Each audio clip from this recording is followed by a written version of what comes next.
আমাদের দেশের স্ত্রীরা এনারা স্বামীর সামনে সাজুগুজু করে না, সাজুগুজু করে কোনো পার্টিতে গেলে, কোনো বিবাহতে গেলে, কোনো কমিউনিটি সেন্টারে বিয়ের অনুষ্ঠান থাকলে সেখানে যাওয়ার সময় ইচ্ছা মতো সাজুগুজু করে। স্বামী অফিস করে কাজ কারবার সেরে বিকাল 5টায় সন্ধ্যা 7টায় ঘরে ফিরে, ঘরে এসে দেখি স্ত্রী একটা তেনা পরে আছে। কি পরে আছে? ছেঁড়া কাপড় পরে আছে। বাইরে যাওয়ার সময় একেবারে বেনারসি শাড়ি, লেহেঙ্গা, পাখি ড্রেস, যত উন্নত ড্রেস আছে এগুলি পরবে, আর ঘরে স্বামীর সামনে কি পরে থাকবে? ছেঁড়া কাপড়, একেবারে তেনামার কাছে এগুলি পরে স্বামীর সামনে থাকে। এরা উত্তম স্ত্রী নয়। নবীজি বলে উত্তম স্ত্রী সেই স্ত্রী যে স্ত্রীকে দেখার সাথে স্বামীর সারাদিনের পরিশ্রমের ক্লান্তি স্ত্রীর চেহারার দিকে তাকানোর সাথে সাথে ক্লান্তি দূর হয়ে যায়। এই স্ত্রী সর্বোত্তম স্ত্রী।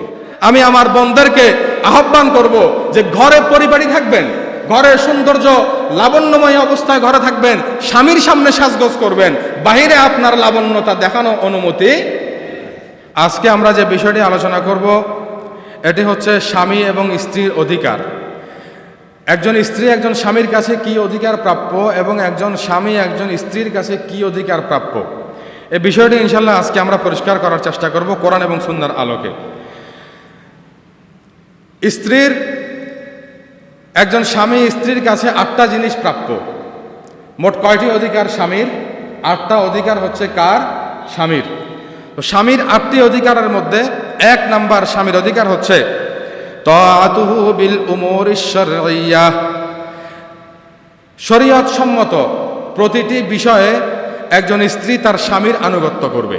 শরীয়ত সম্মত প্রতিটি বিষয়ে, ন্যায়সঙ্গত প্রতিটি বিষয়ে একজন স্ত্রী তার স্বামীর আনুগত্য করা, এটা স্বামী স্ত্রীর কাছে তার অধিকার, স্বামী স্ত্রীর কাছে এটা পায়, এটা প্রাপ্য। প্রতিটি শরীয়ত সম্মত বিষয়। হ্যাঁ, যদি স্বামী স্ত্রীকে শরীয়ত পরিপন্থী কোনো কাজের আদেশ করে, যে কাজ শরীয়ত সম্মত নয়, স্ত্রী সেই কাজে স্বামীর আনুগত্য করা জরুরি নয়। কেননা কারণ যেখানে যেই কাজে আল্লাহ রাব্বুল ইজ্জতের নাফরমানি হয়, অবাধ্যতা হয়, সেই কাজে কোনো মানুষের আনুগত্যতা প্রকাশ করা জায়েজ নাই। লা তাআতা লিমাখলুকিন ফি মাসিয়াতিল খালিক। আল্লাহর আনুগত্য, আল্লাহর অবাধ্যতা যেখানে হয় সেখানে অন্য কোনো মানুষের আনুগত্য করা জায়েজ নাই। তো 1 নাম্বার হচ্ছে স্বামীর অধিকারের 1 নাম্বার তাআতুহু বিল উমুরিশ শারঈয়্যাহ। স্ত্রী স্বামীর প্রতিটি কাজ যেগুলি শরীয়ত সম্মত এগুলির কি করবে? আনুগত্য পোষণ করবে। আল্লাহ নবী হাদিসের মধ্যে বলেন, তিরমিজি শরীফের 1159 নম্বর হাদিস, আবু হুরায়রা থেকে বর্ণিত, রাসূল বলে, ক্বালা রাসূলুল্লাহি সাল্লাল্লাহু আলাইহি ওয়াসাল্লাম লাউ কুনতু আমিরান আহাদান আন ইয়াসজুদা লি আহাদিন লা আমারতুহু আন তাসজুদাল মারআতু লি যাওজিহা।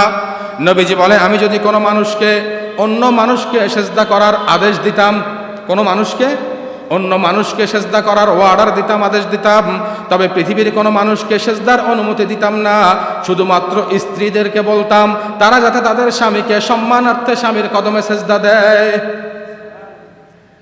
পৃথিবীর কাউকে সেজদা দেওয়া কি নাই? আল্লাহ ছাড়া জায়েজ। যদি জায়েজ হতো তবে একজন স্ত্রী কাকে সেজদা দিত? স্বামীকে। এটা রাসূল গুরুত্ব বুঝালেন। কি পরিমাণ গুরুত্ব রাসূল বুঝালেন আরেকটা হাদিসে আমরা শুনি।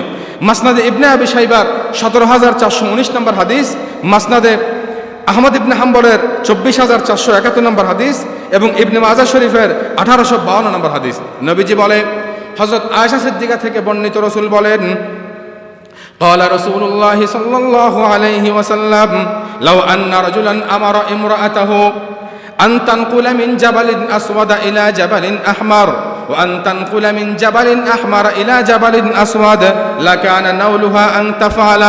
নবীজি বলেন, যদি কোনো স্বামী তার স্ত্রীকে আদেশ দেয় একটা বোঝা মাথায় করে নিয়ে লাল পাহাড় থেকে কালো পাহাড়ে নিয়ে যাওয়ার জন্য, আবার ওই বোঝাটা কালো পাহাড় থেকে লাল পাহাড়ে আনার জন্য, কোন জায়গা থেকে কোন জায়গায়? লাল পাহাড় থেকে কালো পাহাড়, কালো পাহাড় থেকে লাল পাহাড়। নবীজি বলেন, লাকানা নাউলুহু আন তাফালা, ওই স্ত্রীর জন্য স্বামীর আদেশকে মান্য করা তার জন্য ওয়াজিব হয়ে যায়। সুবহানাল্লাহ পড়লেন না? লাল পাহাড় থেকে কালো পাহাড়ে যদি রাসূল কি নিতে বলে, স্বামী যদি কি নিতে বলে, বোঝা নিতে বলে, এটাও স্ত্রীর জন্য জরুরি। এজন্য আবার কেউ অর্ডার দিবেন না যে আজকে বাসায় যাওয়ার পরে স্ত্রীরও অর্ডার দিবেন যে বোঝা টানো না। এটা রাসূল গুরুত্ব বুঝালেন। কি বুঝালেন? গুরুত্ব বুঝালেন, অর্ডার দেওয়া যাবে না। আসেন, নবীজি আরো কত গুরুত্ব দিচ্ছেন যে একজন স্ত্রীর কাছে একজন স্বামী কি কি প্রাপ্য, একজন স্ত্রীর কাছে একজন স্বামী আর কি প্রাপ্য। নবীজি বলছেন হাদিসের মধ্যে, যদি কোনো ব্যক্তি, যদি কোনো নারী 4টি আমল করে, কয়টি আমল করে? কয়টি আমল? 4টি আমল করে। আল মারআতু ইযা সাল্লাত খামসাহা ওয়া সামাত শাহরাহা ওয়া আহসানাত ফারজাহা ওয়া আতাআত বালাহা ফালতাদখুল বিআইয়ি আবওয়াবিল জান্নাতি শাআত। হাদিস বর্ণিত আছে ইবনে হাজার আসকালানী রাহমাতুল্লাহ আলাইহির লিখিত হেদায়াতুর রুওয়াত 3 নম্বর খণ্ড 300 নম্বর পৃষ্ঠা। নবীজি বলে, যদি কোনো নারী ইজা সাল্লাত খামসাহা 5 ওয়াক্ত নামাজ পড়ে, কয় ওয়াক্ত নামাজ? ওয়া সামাত শাহরাহা, এবং রমজানের রোজা রাখে, ও আহসানাত ফারজাহা, এবং সে প্রোটেক্ট করে তার সতীত্বকে, তার সতীত্ব কি করে? প্রোটেকশন করে। হ্যাঁ, রাসূল বলে ও আতাআত বালাহা, এবং তার স্বামীর আনুগত্য করে শরীয়ত সম্মত বিষয়ে। ফালতাদখুল বিআইয়ি আবওয়াবিল জান্নাতি শাআত, এই নারী মরতে দেরি, মৃত্যুর সাথে সাথে ফেরেশতারা তাকে বলবে ফালতাদখুল বিআইয়ি আবওয়াবিল জান্নাতি শাআত, জান্নাতের কোন দরজা দিয়ে তোমার প্রবেশ করতে মনে চায়, জান্নাতের প্রত্যেকটা দরজা এই নারীর জন্য উন্মুক্ত করে দেয়া হবে। তাহলে কয়টি গুণ? 4টি গুণ। এর মধ্যে একটা আছে স্বামীর আনুগত্য, আছে না নাই? তাহলে স্বামীর আনুগত্য করা এটা একজন নারীর জন্য গুরুত্বপূর্ণ বিষয় নাকি গুরুত্বহীন বিষয়? জোরে বলেন, কি বিষয়? নিঃসন্দেহে গুরুত্বপূর্ণ বিষয়। আসেন 2 নাম্বার। তাহলে 1 নাম্বার হচ্ছে শরীয়ত সম্মত প্রতিটি বিষয়ে স্ত্রী কি করা? স্বামীর আনুগত্য। আল ইতাআতু বিল উমুরিশ শারঈয়্যা, শরীয়ত সম্মত প্রতিটি বিষয়ে স্ত্রী স্বামীর কি করা? আনুগত্য করা। 2 নাম্বার, স্বামী তার জৈবিক চাহিদা পূরণে স্ত্রীকে যখন ডাকবে, স্ত্রী সেই ব্যবস্থা করে দেয়া। স্ত্রী কি করা? স্বামীর জৈবিক চাহিদা পূরণের ব্যবস্থা করে দেওয়া। নবীজি হাদিসের মধ্যে বলেন, বুখারী শরীফের 3237 নম্বর হাদিস, মুসলিম শরীফের 1436 নম্বর হাদিস, রাসূল বলে, আবু হুরায়রা থেকে বর্ণিত, ক্বালা রাসূলুল্লাহ সাল্লাল্লাহু আলাইহি ওয়াসাল্লাম ইযা দাআ আর-রাজুলু ইমরাআতাহু ইলা ফিরাশিহি ফাআতাত আন ইলা ফিরাশিহি ফাআবাত ফাবানা গাযবানা আলাইহা লাআনাতহাল মালাইকাতু হাত্তা তুসবিহা। যদি কোনো স্বামী স্ত্রীকে তার বিছানায় ডাকে তার জৈবিক চাহিদা পূরণের জন্য, কি জন্য? জৈবিক চাহিদা পূরণের জন্য, ফাবাতা, নারী ফাআবাত, স্ত্রী সেটা অস্বীকার করলো। কি করলো? ফাবাতা গাযবানা, স্ত্রী তাকে তার ডাকে সাড়া না দেওয়ার কারণে স্বামী সারা রাত্র বাতা গাযবানা, তার উপরে রাগান্বিত অবস্থায় রাত্রি যাপন করলো। নবীজি বলে, লানাতহাল মালাইকাতু হাত্তা তুসবিহা, সারা রাত্র পর্যন্ত, সকাল হওয়া পর্যন্ত ফেরেশতারা এই নারীর উপরে লানত করতে থাকেন। জোরে পড়েন না নাউযুবিল্লাহ। তাহলে ফেরেশতারা তার উপরে লানত করতে থাকে যদি স্বামীর জৈবিক চাহিদা পূরণে সে কি না দেয়, সাড়া। তবে এখানে মুহাদ্দিসিনে কেরামের ব্যাখ্যা আছে। ব্যাখ্যা হচ্ছে, যদি স্ত্রীর কোনো সমস্যা থাকে, কোনো কি থাকে, যেমন শারীরিক রোগ থাকতে পারে, অসুস্থতা থাকতে পারে, শারীরিক অসুস্থতা সহ এবং ডাক্তারি সাজেস্ট মতো যদি স্ত্রীর সমস্যা থাকে, ওই সময়ে উভয়ের মৌন সমর্থনে যদি একে স্বামীর ডাকে স্ত্রী সাড়া না দেয়, এতে তার কি হবে না? গুনাহ। তবে যদি স্বামীর ডাকে স্ত্রীর কোনো সমস্যা না থাকে, ব্যক্তিগত সমস্যা আছে, ব্যক্তিগত সমস্যা কি? ঘরে বসে বসে স্টার জলসা সিনেমা দেখছে, জলসা মুভিজে সিনেমা দেখছে, সিরিয়াল দেখছে, মোবাইলের রিলস ভিডিও একের পর এক চলছে, স্বামী ডাকছে তার জৈবিক চাহিদা পূরণের জন্য, একটু পরে, এখন না, আধা ঘন্টা পরে, 1 ঘন্টা পরে, এভাবে স্বামীকে বিরত রাখার কারণে একজন স্ত্রী স্বামীর ডাকে সাড়া দেয়া পর্যন্ত ফেরেশতারা তার উপরে কি করতে থাকে? তাহলে 1 নাম্বার হচ্ছে শরীয়ত সম্মত প্রতিটি কাজে কি করা? তার আনুগত্য করা। 2 নাম্বার, স্বামীকে জৈবিক চাহিদা পূরণের ব্যবস্থা করে দেয়া। 3 নাম্বার, স্বামীর ঘরের সমস্ত কাজ গুছিয়ে রাখা। বলেন, স্বামীর ঘরের নিজ হাতে করা, স্বামীর ঘরের কাজ। তা স্বামীর ঘরটা কার ঘর? স্ত্রীর নিজেরই তো ঘর। সে বাবার বাড়ি থেকে স্বামীর কাছে এসেছে, এই স্বামীর সম্পত্তির অংশ এবং এই স্বামীর ঘরের মালিকানা স্ত্রীর আছে না নাই? স্বামীর ঘর মানেই কার ঘর? স্ত্রীর ঘর। তো স্বামীর ঘরের কাজ গুছিয়ে রাখা মানে নিজের ঘরের কাজ। এ ব্যাপারে রাসূলের হাদিস আছে না নাই? বুখারী শরীফের 3113 নম্বর হাদিস, মুসলিম শরীফের 2727 এবং আবু দাউদ শরীফের 2988 নম্বর হাদিস। নবীজির একজন মেয়ে নাম হলো হযরত ফাতেমা রাদিয়াল্লাহু আনহা। ওনার স্বামী ছিল হযরত আলী রাদিয়াল্লাহু তাআলা আনহু। হযরত আলী বলেন যে আমি ফাতেমার একটা ঘটনা তোমাদেরকে শোনাবো। সেই ঘটনাটা কি? তিনি বলে ফাতেমা রাদিয়াল্লাহু তাআলা আনহা তিনি ঘরের কাজ করতে করতে ওনার হাতের মধ্যে ফোসকা পড়ে যেত। আগের যুগে চাক্কি ছিল, চাক্কি জাতা, মুরব্বীরা চিনে। এই জাতা কল দিয়ে ভিতরে ডাল দিয়ে বেসন বের করত, গম দিয়ে কি বের করত, আটা বের করত, চাল দিয়ে চালের গুঁড়ি, এরপরে ঢেকি ছিল, ঢেকি দিয়ে চালের গুঁড়ি বের করতে। এখন এগুলি প্রযুক্তির কল্যাণে এগুলি এখন বিলীন হয়ে গেছে। হযরত ফাতেমা রাদিয়াল্লাহু তাআলা আনহার ব্যাপারে আলী রাদিয়াল্লাহু তাআলা আনহু তিনি বলে ইন্নাহা জাররাত বিররাহা হাত্তা আসসারা ফি ইয়াদিহা, চাক্কি ঘুরাতে ঘুরাতে ফাতেমার হাতের মধ্যে কি পড়ে গেল? ফসকা পড়ে গেল। ওয়াস্তাকাত বিল কিরবাতি হাত্তা আসসারা ফি নাহরিহা, কলসে পানি টানতে টানতে ওনার কোমরের মধ্যে দাগ পড়ে গেল। এখন তো পানি টানা সহজ, পানি টানার প্রয়োজন পড়ে না, ঘরের ভিতরে অ্যাটাচ বাথ আছে, ঘরের ভিতরে বেসিন আছে। ওই সময় এত সহজ ছিল না, পুকুর ছিল অনেক কোথায় দূরে। হাত্তা আসসারাত ফি নাহরিহা, পানি টানতে টানতে ওনার কোমরে কি পড়ে গেল? দাগ পড়ে গেল। ওয়া কানাসাতিল বাইতা হাত্তা বাররাত সিয়াবুহা, ঘর পরিষ্কার করতে করতে ওনার কাপড়গুলো ধুলিময় হয়ে গেল। আলী রাদিয়াল্লাহু তাআলা আনহু তিনি বলে আমি দেখলাম ফাতেমার কষ্ট হচ্ছে এবং আমি নবীজির দরবারে গিয়ে দেখলাম নবীজির কাছে কিছু সেবিকা খাদেমা আসলো। কারা আসলো? কর্মচারী। আলী রাদিয়াল্লাহু তাআলা আনহা তিনি বলেন আমি ফাতেমাকে আদেশ দিলাম ফা আমারতুহু, ফাতেমাকে বললাম ফাতেমা তুমি তোমার আব্বাজানের কাছে যাও, গিয়ে বলবে একজন সেবিকা তোমার ঘরে দেওয়ার জন্য, গেলে হয়তো আব্বাজান তোমাকে ফেরত। ফাআতান নবিয়্যু ওয়া কানাসাতিল বাইতা হাত্তা বাররাত সিয়াবুহা ফাআতান নবিয়্যু খাদামুন ফাকুলতু লাউ আতাইতা ইয়্যাকা ফাসাআলতিহি খাদেমা, তুমি নবীজির কাছে গিয়ে একজন কি চাও? খাদেম চাও। ফাআতাতহু ফাওয়াজাদাত ইনদাহু হুদ্দাসা, ফাতেমা আল্লাহর নবীর কাছে আসলো, এসে দেখলো সেখানে অনেকগুলি মানুষ নবীজির সামনে। ফাতেমা রাদিয়াল্লাহু তাআলা আনহা নবীজিকে কিছু না বলে তিনি চলে আসলো।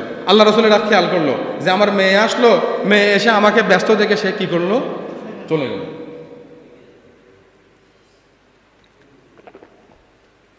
আল্লাহর নবী পরের দিন নিজে আবার কার কাছে গেল? ফাতেমার কাছে রাসূল নিজে গেল যে ফাতেমা আমার আম্মাজান কেন আসলো, একটু গিয়ে তার কাছে আমি খবর নেই। ফারাজাত ফাআতাহা মিনাল গাদ, পরের দিন রাসূল নিজে আসলো। ফাকালা মা কানা হাজাতুকে, আম্মু আপনার কি হয়েছে? আম্মাজান আপনার কি হয়েছে, কেন আসছেন গতকালকে, আপনি কি প্রয়োজন ছিল?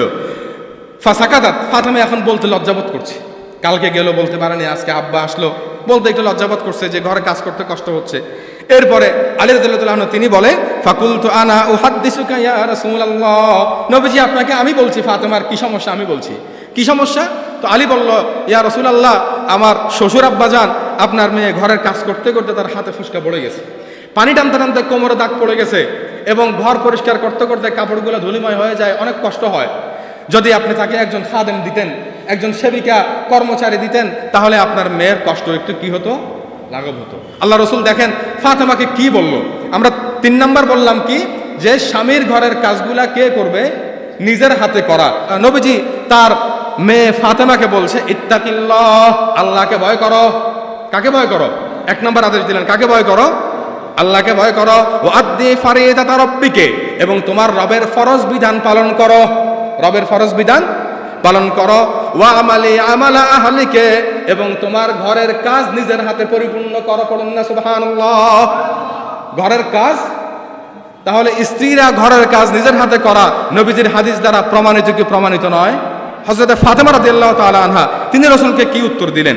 তিনি বলল ইয়া রাসূলুল্লাহ আপনি যেটা বললেন আমি এটাতে পরিপূর্ণ সন্তুষ্ট। পড়ুন না সুবহানাল্লাহ। এরপরে নবীজি তাকে বলল সারাদিন কাজ করার পর একটু দুর্বল হয়ে যাও, এটা স্বাভাবিক। রাতের বেলা যখন ঘুমাতে যাও ফাইদা আখাযতা মাসজাআকে, ঘুমাতে গেলে তুমি একটা আমল করবে। কি করবে? এই আমলটা যদি রাতের বেলা ঘুমানোর সময় করতে পারো, সারা দিনের তোমার শরীরের কাজের কারণে যে ক্লান্তি, এই আমলের বদৌলতে সারা দিনের ক্লান্তি রব্বে কারীম তোমার থেকে দূরীভূত করে দিবেন। সে আমলটা কি? নবীজি বলল ফাসাব্বিহি সালাসা ওয়া সালাসুনা, ফাসাব্বিহি সালাসা ওয়া সালাসিনা, 33 বার পড়বে সুবহানাল্লাহ। কতবার? ওয়াহমাদি সালাসা ওয়া সালাসিনা, আর 33 বার পড়বে আলহামদুলিল্লাহ। কয়বার? ওয়াকাব্বিরি আরবাআ ওয়া সালাসিনা, আর 34 বার পড়বে আল্লাহু আকবার। পড়ুন আল্লাহ। ফাতিলকা মিআতুন, কত হলো? 33 33 34 100, কত হলো? নবীজি বলে ফাতিলকা মিআতুন, 100 পরিপূর্ণ হলো। ফাহিয়া খায়রুল লাকা মিন খাদিমিন, তোমার খাদেমের চাইতে, তোমার সেবিকা কর্মচারীর চাইতে এই আমলটা তুমি করবে এবং ঘরের কাজ নিজে করবে, এটা তোমার জন্য সবচাইতে উত্তম। তাহলে ঘরের কাজ নিজে করা নবীজি দ্বারা, রাসূলের হাদিস দ্বারা প্রমাণ আছে না নাই? হ্যাঁ, আপনি ঘরে সেবিকা রাখবেন, ঘরে কর্মচারী রাখবেন, কাজের বুয়া রাখবেন, জায়েজ আছে, না জায়েজ কিছু নয়। কিন্তু নিজের ঘরের কাজ নিজে করা এটা স্বামীর অধিকার। কার অধিকার? যতক্ষণ পর্যন্ত শরীরে কুলায়। এখন আপনি স্বামীর অধিকার বিদায় ঘরে একেবারে 15 জন 20 জন মানুষ খাবে প্রতি বেলায়, স্ত্রীরা লাগিয়ে দিবেন, এটা আবার শরীয়ত কি করে না? সমর্থন করে না। ফাতেমা রাদিয়াল্লাহু তাআলা আনহা তিনি বলে ক্বালাত রাদিতু আনিল্লাহি আযজা ওয়া জাল্লা ওয়া আন রাসূলিহি, আল্লাহ এবং আল্লাহর রাসূল যে আদেশ দিয়েছে এই আদেশে আমি পরিপূর্ণ সন্তুষ্ট। আজকে থেকে আমার ঘরের কাজ আমি করব, রাতের বেলা সুবহানাল্লাহ আলহামদুলিল্লাহ আল্লাহু আকবার 34 বার, মোট 100 বার পরে আমি ঘুমিয়ে যাব। বলুন না সুবহানাল্লাহ। আসেন, তাহলে স্বামীর অধিকার স্ত্রীর উপরে আছে না নাই? জোরে বলেন না, আছে না নাই? কয়টা অধিকার বললাম? 1 নাম্বার তাআতুহু বিল উমুরিশ শারঈয়্যা, শরীয়ত সম্মত প্রতিটি কাজে স্ত্রী স্বামীর আনুগত্য। 2 নাম্বার স্বামীর জৈবিক চাহিদা পূরণে স্ত্রী তাকে ব্যবস্থা করে দেওয়া। 3 নাম্বার স্বামীর ঘরের কাজগুলা স্ত্রী নিজের হাতে। 4 নাম্বার আসেন, স্ত্রী স্বামীর সামনে নিজেকে আকর্ষণীয় করে রাখা। কিভাবে রাখা? স্ত্রী স্বামীর সাথে আকর্ষণীয় ভঙ্গিতে কোমল ভাষায় কথা বলবে এবং স্বামীর সামনে নিজেকে লাবণ্যময়ী করে রাখবে। আমাদের দেশের মা বোনেরা, আমাদের দেশের স্ত্রীরা, এনারা স্বামীর সামনে সাজুগুজু করে না। সাজুগুজু করে কোনো পার্টিতে গেলে, কোনো বিবাহতে গেলে, কোনো কমিউনিটি সেন্টারে বিয়ের অনুষ্ঠান থাকলে সেখানে যাওয়ার সময় ইচ্ছা মতো সাজুগুজু করে, স্বামীর সামনে কি করে না? কথা ঠিক না বেঠিক? স্বামীর সামনে সাজগোজ করে না। একজন স্ত্রীর বিবাহর পর থেকে এবং বিয়ের আগে তার জন্য অন্য কোনো পরপুরুষের সামনে সাজা শরীয়তে নিষিদ্ধ, হারাম। বিয়ের পর থেকে মৃত্যু পর্যন্ত একজন স্ত্রীর সমস্ত সৌন্দর্য, তার লাবণ্য সবকিছু উপস্থাপন করবে শুধুমাত্র স্বামীর সামনে। কথা ঠিক কিনা? স্বামী ছাড়া অন্য কারো সামনে তার রূপ, সৌন্দর্য, তার লাবণ্যতা প্রকাশ করার অনুমতি নেই। তো 4 নাম্বার হচ্ছে স্বামীর সামনে কি করা? নিজের লাবণ্যতা প্রকাশ করা। হযরত আবু হুরায়রা থেকে বর্ণিত, তিনি বলে খায়রুন নিসা ইল্লাতি তাসুরুহু ইযা নাযারা, সব সময় যে স্বামীর সামনে সাজবে এটার প্রমাণ কি? প্রমাণ রাসূলের হাদিস আস-সিলসিলাতুস সহিহা 1837 নম্বর হাদিস, মাসনাদে আহমদ ইবনে হাম্বলের 7415 নম্বর হাদিস। নবীজি বলে খায়রুন নিসা ইল্লাতি তাসুরুহু ইযা নাযারা, সর্বোত্তম নারী, সর্বোত্তম স্ত্রী তো ওই নারী যে নারীর দিকে তাকালে সাথে সাথে চক্ষু শীতল হয়ে যায়। অর্থাৎ স্বামী অফিস করে কাজ কারবার সেরে বিকাল 5টায় সন্ধ্যা 7টায় ঘরে ফিরে, ঘরে এসে দেখি স্ত্রী একটা তেনা পরে আছে। কি পরে আছে? ছেঁড়া কাপড় পরে আছে। বাইরে যাওয়ার সময় একেবারে বেনারসি শাড়ি, লেহেঙ্গা, পাখি ড্রেস, যত উন্নত ড্রেস আছে এগুলি পরবে, আর ঘরে স্বামীর সামনে কি পরে থাকবে? ছেঁড়া কাপড়, একেবারে তেনামার কাজগুলো এগুলি পরে স্বামীর সামনে থাকে। এরা উত্তম স্ত্রী নয়। নবীজি বলে উত্তম স্ত্রী সেই স্ত্রী যে স্ত্রীকে দেখার সাথে স্বামীর সারাদিনের পরিশ্রমের ক্লান্তি স্ত্রীর চেহারার দিকে তাকানোর সাথে সাথে ক্লান্তি দূর হয়ে যায়। এই স্ত্রী সর্বোত্তম স্ত্রী। সুবহানাল্লাহ পড়লেন না? তো এই জন্য মাইকের আওয়াজ যতদূর যাচ্ছে, আমি আমার বোনদেরকে আহ্বান করব যে ঘরে পরিপাটি থাকবেন, ঘরের সৌন্দর্য লাবণ্যময় অবস্থায় ঘরে থাকবেন, স্বামীর সামনে সাজগোজ করবেন, বাইরে আপনার লাবণ্যতা দেখানো অনুমতি। আসেন, নবীজি স্বামীর গুরুত্ব বোঝানোর জন্য রাসূল বললেন যে একজন স্ত্রীর, তার জন্য স্বামীর গুরুত্ব কত বেশি। রাসূল বলে লাউ কুনতু আমারান আহাদান আন ইয়াসজুদা লি আহাদিন লা আমারতুল মারআতা আন তাসজুদা লি যাওজিহা, আমি যদি পৃথিবীর কোনো মানুষকে সেজদা করার কথা বলতাম, তবে কোনো মানুষকে সেজদার অনুমতি দিতাম না, একমাত্র স্ত্রীদেরকে বলতাম স্বামীদেরকে সেজদা করো। রাসূল গুরুত্ব বুঝালেন, সেজদা করার অনুমতি।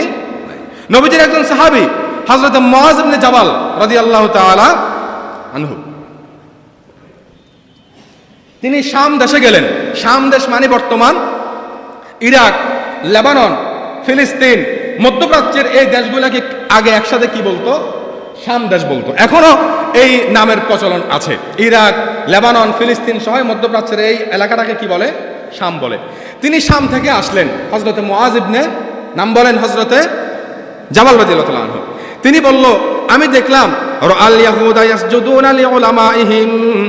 হাদিস বর্ণিত আছে তাবরানী শরীফের 729 নম্বর হাদিস এবং মাজমাউজ জাওয়ায়েদের 4 নম্বর খণ্ডের 313 নম্বর হাদিস। তিনি বলে, আমি শাম থেকে আসলাম, আমি দেখলাম আল ইয়াহুদা ইয়াসজুদুনা লিউলামাইহিম ওয়া আন নাসারা ইয়াসজুদুনা লিআসাকিফাতিহিম।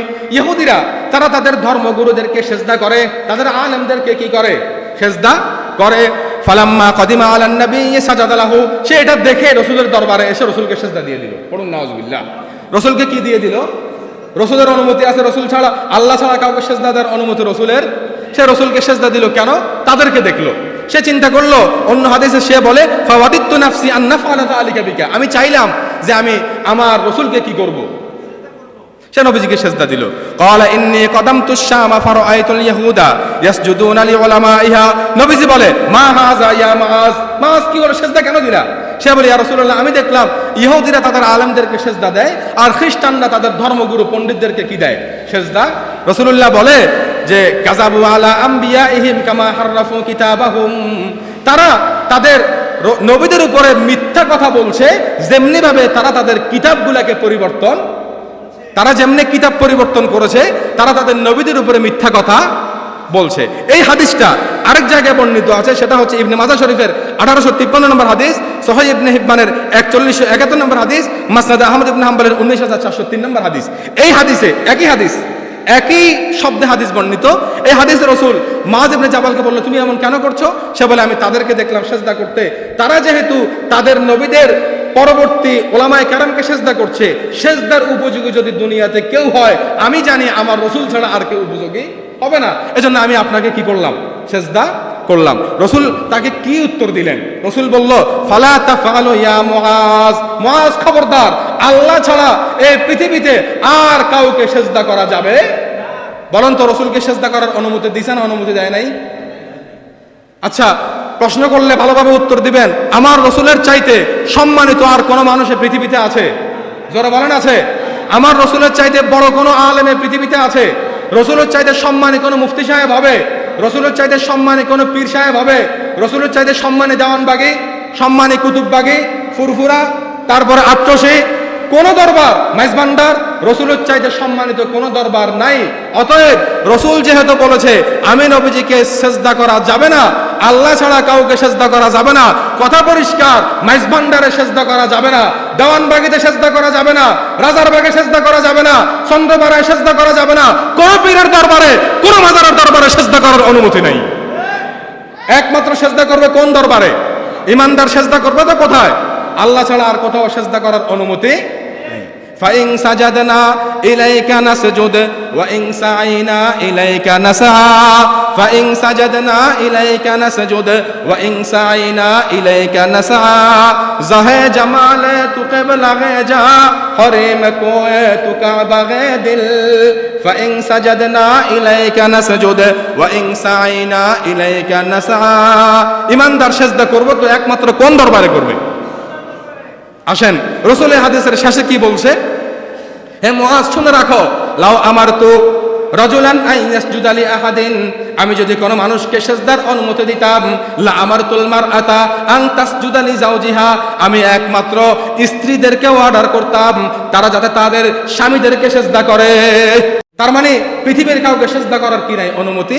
রাসূল গুরুত্ব বুঝালেন, একমাত্র নারীরা, স্ত্রীরা শুধু কাকে সিজদা করার অনুমতি থাকতো? স্বামীকে। তবে স্বামীকেও এখন আর সিজদা করার অনুমতি। তার মানে বোঝা গেল স্বামী অনেক সম্মানী, স্বামী অনেক কি সম্মানী। তা আমরা শেষে যেটি বলছিলাম, 4 নাম্বার, যে স্ত্রীরা স্বামীর সামনে নিজেকে কিভাবে রাখবে, লাবণ্যময় করে রাখবে। আমার বোনেরা, আমার এই দেশের স্ত্রীরা স্বামীদের সামনে সাজগোজ করতে চায় না, অথচ এই স্ত্রীদেরকে আল্লাহ তাআলা জান্নাতে কিভাবে রাখবেন? যত হুর দিবেন এক একজন পুরুষকে, প্রত্যেকটা হুরের সর্দার নেত্রী করে বানাবেন আপনার স্ত্রীকে। সুবহানাল্লাহ পড়লেন না? জান্নাতে সর্বপ্রথম দেখা হবে কার সাথে? আপনার স্ত্রীর সাথে কেমনি ভাবে দেখা হবে? আপনার স্ত্রী এখন আপনার সামনে সাজগোজ করছে না, আজকে বলবেন যে আমার সামনে একটু লিপস্টিক লাগিয়ে আমারে দেখাবা, আমার সামনে তুমি চুড়ি পরে আমারে দেখাবা। স্ত্রীকে আপনারা সাজসজ্জার জিনিস কিনে দিবেন। নবীজি বলে জান্নাতে সর্বপ্রথম স্ত্রীর সাথে দেখা হবে। আল্লাহ আপনার স্ত্রীকে এত লাবণ্যময়ী, এত সৌন্দর্যমণ্ডিত করে তৈরি করবেন, স্ত্রীর চেহারার দিকে তাকানোর সাথে সাথে 40,000 বছর অতিবাহিত হয়ে যাবে। জোরে পড়ুন না সুবহানাল্লাহ। এজন্য বোনদেরকে বলবো স্বামীর সামনে সাজগোজ করবেন। আসেন 5 নাম্বার, স্বামীর অনুমতি ছাড়া নফল রোজা রাখা যাবে না। আমি সংক্ষিপ্ত আকারে বলছি, সময় অত্যন্ত সংক্ষিপ্ত। আবু হুরায়রা থেকে বর্ণিত ইবনে মাজাহ শরীফের 1761 নম্বর হাদিস। আবু হুরায়রা রাদিয়াল্লাহু আনহু তিনি বলেন, লা তাসুমুল মারআতু যাওজাহা ওয়া যাওজুহা শাহিদুন ইয়াওমান মিন গায়রি শাহরি রমাদানা ইল্লা বিইذনিহি।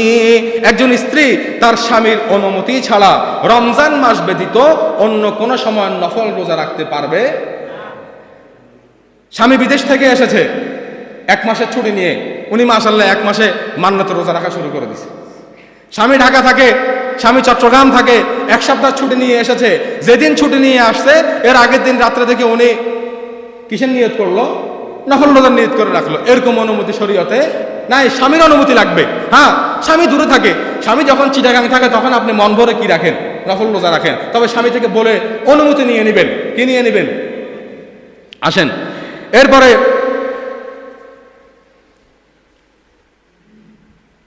6 নাম্বার, স্বামীর বাড়ির সমস্ত মাল হেফাজত করা এটা স্ত্রীর কর্তব্য এবং দায়িত্ব। বলেন, স্বামীর বাড়ির সমস্ত মাল হেফাজত করা স্ত্রীর কর্তব্য এবং দায়িত্ব। এমনকি বাজার সদাইয়ের কাঁচামরিচ পর্যন্ত রক্ষা করা, এটা হেফাজত করা, এটা পাহারা দেওয়া কার দায়িত্ব? আমাদের স্ত্রীরা এগুলো পালন করে কি করে না? অবশ্যই পালন করে। করে কি করে না? তো আপনারা আজকে স্বামীর অধিকার শুনে ওই যে বললাম লাল পাহাড় থেকে কালো পাহাড়, কালো পাহাড় থেকে লাল পাহাড় বোঝা উঠাই দিবেন, এগুলা করা যাবে? আগামী সময় ইনশাল্লাহ যদি সবকিছু ঠিকঠাক থাকে আমরা স্ত্রীদের অধিকার নিয়ে আলোচনা করব। স্বামীর অধিকার মাত্র 8টা, বলেন কয়টা? 5টা অলরেডি শেষ, 6 নাম্বার চলছে।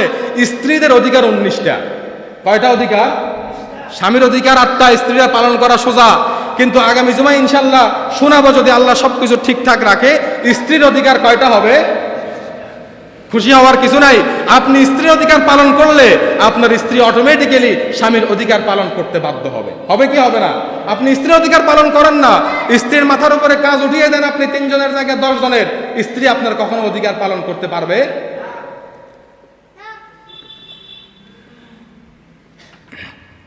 প্রিয় উপস্থিতি, আসেন তো 6 নাম্বার বললাম, স্বামীর বাড়ির সমস্ত জিনিসপত্র রক্ষা করবে, হেফাজত করবে স্ত্রী। নবীজি হাদিসের মধ্যে বলে, হযরতে উমামাতা আল বাহিল রাদিয়াল্লাহু তাআলা আনহু তিনি বলেন, আমি রাসূলকে বলতে শুনেছি ফি খুতবাতি আমি হজ্জাতিল ওয়াদা'i, বিদায় হজের সময় নবীজি হাদিস শোনাচ্ছেন, লা তুনফিকুল মারআতু শাইয়্যাম মিন বাইতি যাওজিহা ইল্লা বিইজনি যাওজিহা। কিলা ইয়া রাসূলুল্লাহ ওয়ালা তুআমু ক্বালা যালিকা আফদালু আমওয়ালিনা। নবীজির সাহাবী আবু উমামা আল বাহিল তিনি বলে যে স্বামীর সম্পদ থেকে 1 দিরহাম পরিমাণ পর্যন্ত স্ত্রী তার অনুমতি ছাড়া সদকা করতে পারবে। স্বামী সম্পদ সে কি করবে? হেফাজত করবে। তবে স্বামীর যদি সমর্থন থাকে, বাড়িতে প্রায় সময় ফকির আসে চালের জন্য, আসে কি আসে না? টাকার জন্য। স্বামী স্ত্রীর কাছে টাকা দিয়ে দিয়েছে, এখান থেকে যদি ফকির আসে তুমি 5 টাকা 10 টাকা 20 টাকা যে যার সামর্থ্য মতো অনুমতি দিলে, স্বামীর সমর্থন থাকলে চাল দেয়া, ডাল দেয়া, তরি তরকারি দেয়া, এগুলা স্বামীর সমর্থন ক্রমে স্ত্রী দিলে দিতে। এই হাদিস বর্ণিত আছে কোথায়? মাসনাদে আহমদ ইবনে হাম্বলের 24,734 নম্বর হাদিস। আয়েশা সিদ্দিকা রাদিয়াল্লাহু তাআলা আনহা থেকে বর্ণিত, তিনি বলে, ইজা আনফাকাতিল মারআতু মিন তুআমি বাইতিহা গায়রা মুফসিদাতিন কানা লাহা আজরুহা বিমা আনফাকা ওয়া লিজাওজিহা আজরুহু বিমা কাসাবা। যদি স্বামীর উপার্জিত সম্পদ থেকে স্ত্রী 1 টাকা দান করে, উদাহরণস্বরূপ কয় টাকা দান করে? 1 টাকা দানের সওয়াব আল্লাহ তাআলা স্ত্রীর আমলনামায় তো দেবে।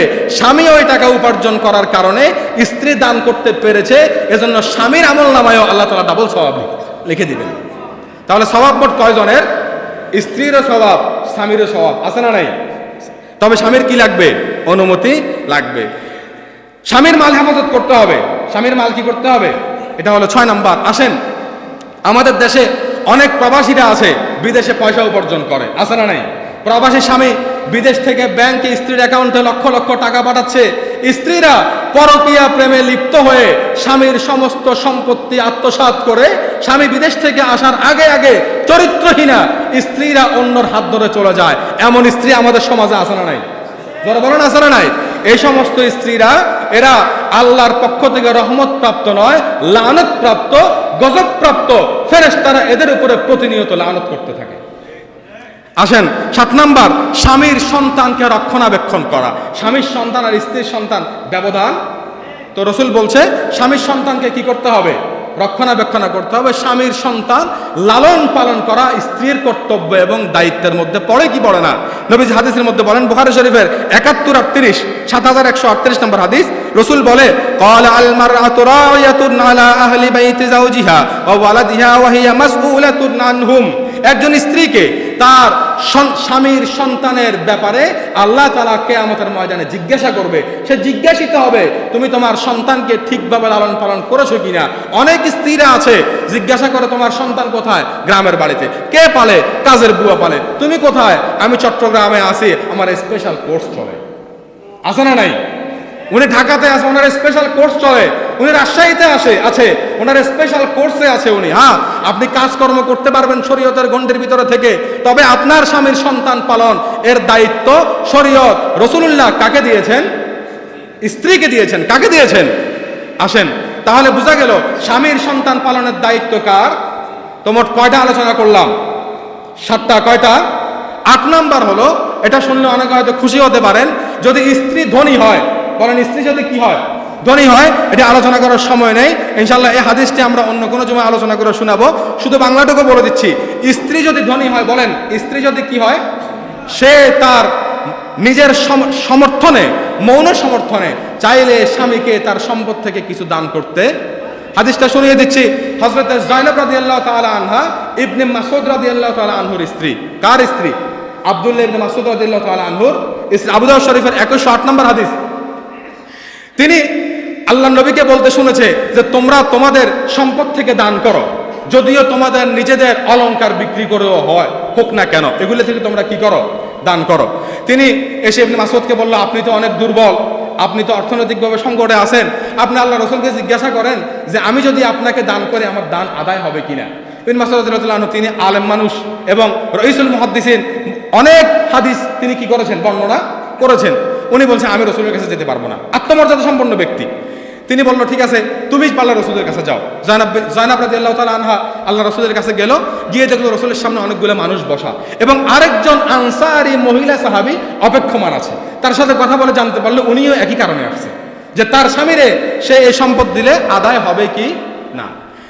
ওনারা দুইজন দেখলো যে হযরত বেলাল রাদিয়াল্লাহু তাআলা বের হয়ে আসছে। বেলালকে বলছে, বেলাল তুমি যাও, আল্লাহ নবীকে জিজ্ঞাসা করো আমরা যদি দান করি আমাদের স্বামীকে দান আদায় হবে কিনা। আমি সংক্ষিপ্ত আকারে বলছি। বেলাল রাদিয়াল্লাহু তাআলা আল্লাহ রাসূলের কাছে গেল, গিয়ে বলল দুইজন মহিলা আসছে, দুইজন নারী আসলো। রাসূল বলে, তারা কারা? বলে, একজন যায়েনব, আরেকজন হচ্ছে আনসারী মহিলা সাহাবী। আল্লাহ রাসূল বলে, কোন যায়েনব? যায়েনব তো অনেক আছে, রাসূলের স্ত্রী আছে যায়েনব, রাসূলের মেয়ে আছে যায়েনব, এটা কোন যায়েনব? তিনি বলে, এটা ইমরাআতু আব্দুল্লাহ ইবনে মাসউদ, আব্দুল্লাহ ইবনে মাসউদের স্ত্রী যায়েনব। নবীজি বলে, তুমি তাকে গিয়ে বলে দাও, সে যদি তার স্বামীকে তার অলংকার থেকে দান করে 2টা সওয়াব তার আমলনামায় লিখে দিবেন। কয়টা সওয়াব লিখে দিবেন আল্লাহ তাআলা? একটা হচ্ছে তার আত্মীয়তা সম্পর্ককে সে মর্যাদা দিয়েছে, স্বামীকে স্বাবলম্বী করার চেষ্টা করেছে, এই কারণে তার আমলনামায় একটি সওয়াব লেখা হবে, এবং দান করার কারণে তার আমলনামায় ডাবল সওয়াব লিখে দিবেন কে? আল্লাহ তাআলা আমাদের স্ত্রীদেরকে স্বামীদের এই আত্মীয় অধিকার পালন করার তৌফিক দান করুক। সকলে পড়ুন আমিন।